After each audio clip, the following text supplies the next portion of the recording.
तुम्हें कितनी बार बताया है, मेरे तैयार होने से पहले मेरा नाश्ता तैयार हो जाना चाहिए। शादी के 25 सालों बाद भी मुझे क्यों बार बार एक ही बात बतानी पड़ती है तुम्हें शिल्पी? तुम्हें क्या है, तुम तो आराम से घर पर रहोगी, मुझे काम पर जाना पड़ता है। तुम हो कि हमेशा बेवकूफ़ों जैसी हरकत करती हो। अगर तुम यह जानबूझकर करती हो तो याद रखना, मुझसे बुरा कोई नहीं होगा। शिल्पी का पति प्रशांत आज भी बहुत गुस्से में था और उसका पारा चढ़ा हुआ था। इन कटु शब्दों में अपना गुस्सा उतारते हुए गीली तौलिया कुर्सी पर फेंकते हुए प्रशांत गुस्से से शिल्पी की तरफ देखने लगा। शिल्पी के लिए प्रशांत का यह बेवजह का गुस्सा कोई नई बात नहीं थी। वह महीने में 3-4 बार ऐसे ही शिल्पी पर बरस पड़ता था। पहले पहले शिल्पी का उसका विरोध किया करती थी, लेकिन जब कई सालों तक प्रशांत में कोई बदलाव नहीं दिखा तो शिल्पी ने खुद को ही बदल दिया। अब प्रशांत के कुछ भी कहने से शिल्पी को कोई फर्क नहीं पड़ता। प्रशांत की हर बात वो चुपचाप सिर नीचे झुकाए सुन लेती थी।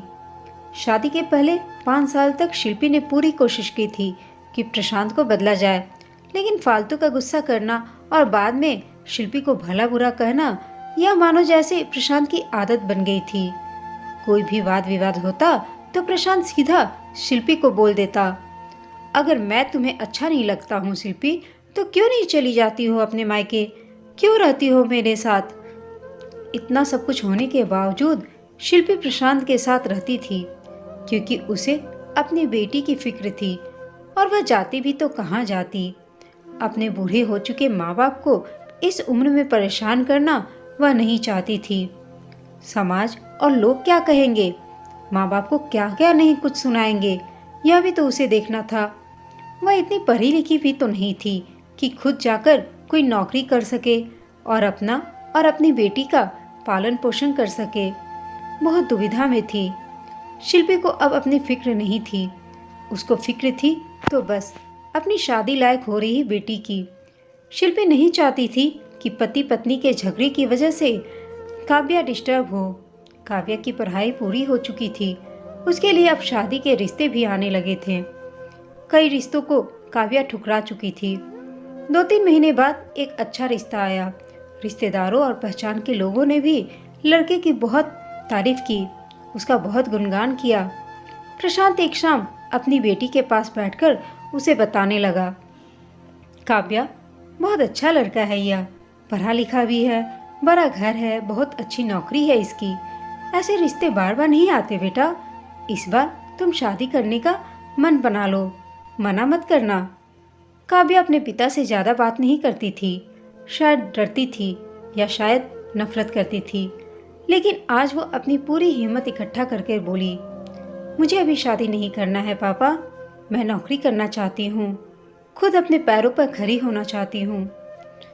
प्रशांत बोला, हाँ तो उसमें कौन सी बड़ी बात है, मैंने लड़के से बात की है, वह तुम्हें किसी बात के लिए नहीं रोकेगा। तुम शादी के बाद भी नौकरी कर सकती हो, वह तुम्हें नौकरी के लिए परमिशन दे देगा। काव्या बोली, मेरी नौकरी करना या ना करना उसका परमिशन पर क्यों डिपेंड रहेगा पापा? प्रशांत, मैं कह रहा हूँ ना तुम्हें, किसी भी चीज़ की कोई कमी नहीं होगी वहाँ।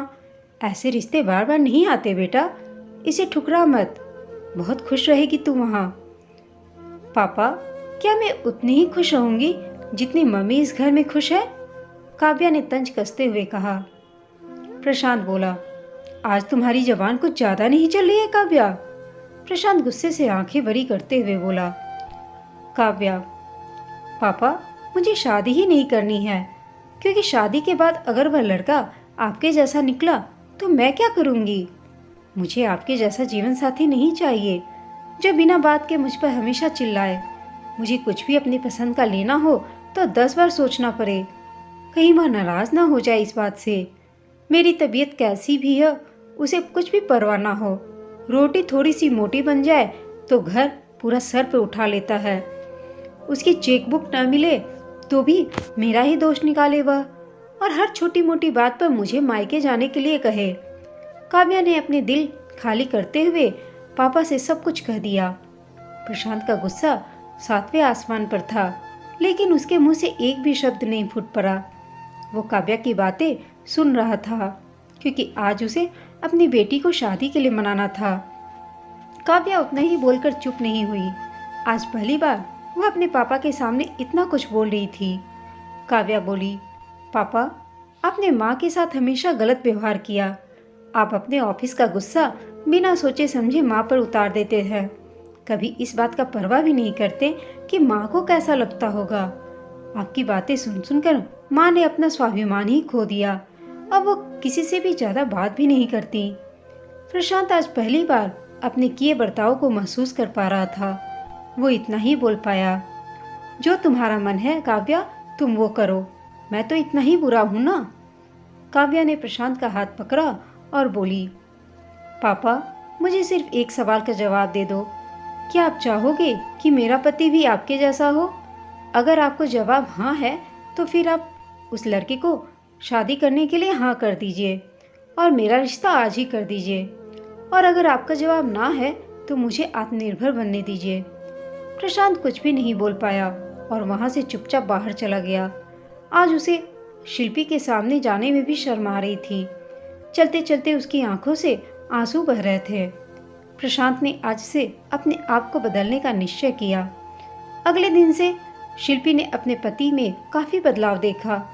वह सोचने लगी कि जो हिम्मत काव्या ने दिखाई थी कल, वह हिम्मत अगर मैं पहले ही दिखा देती तो शायद आज परिस्थिति कुछ और होती। अब काव्या पढ़ लिख कर अच्छी नौकरी करने लगी थी और 3 साल बाद उसके लिए एक अच्छा रिश्ता भी आया और उसकी विदाई भी प्रशांत ने कर दी। विदाई के समय प्रशांत बोला, बेटा, तू हमेशा खुश रहेगी क्योंकि तेरा पति तेरे बाप जैसा नहीं है। प्रशांत की यह बात सुनकर शिल्पी और काव्या की आंखों से आंसू बहने लगे। दोस्तों, हमारे समाज में औरतों को भले ही देवी का दर्जा दिया जाता है, लेकिन वह स्वतंत्रता नहीं दी जाती जो उन्हें देनी चाहिए। उन्हें बचपन से ही बताया जाता है कि वह पराया धन है। स्कूल से आने में देर हो जाए तो पिटाई मिलती है। मोबाइल पर बातें करते हुए दिख जाए या खिड़की से झांकते हुए दिख जाए तो शक किया जाता है उस पर। माँ बाप का घर तुम्हारा नहीं है, पति का घर ही तुम्हारा घर है। जीवन भर यह बातें बता बता कर उन्हें ससुराल भेज दिया जाता है और एक दिन किसी छोटे मोटे झगड़े में ससुराल वालों से उन्हें सुनना भी पड़ता है कि इस घर को छोड़ दो और मायके चली जाओ। क्या यही एक लड़की की जीवन है? अब आप ही बताओ दोस्तों, ऐसे स्त्रियों का सच्चा घर कौन सा है? आखिर वह किस घर को अपना कहें? आपको यह कहानी कैसी लगी कमेंट करके बताइएगा। साथ ही कहानी अच्छी लगी हो तो प्लीज़ चैनल को सब्सक्राइब और इसे लाइक शेयर जरूर कर दीजिएगा। कहानी सुनने के लिए आप सबका धन्यवाद।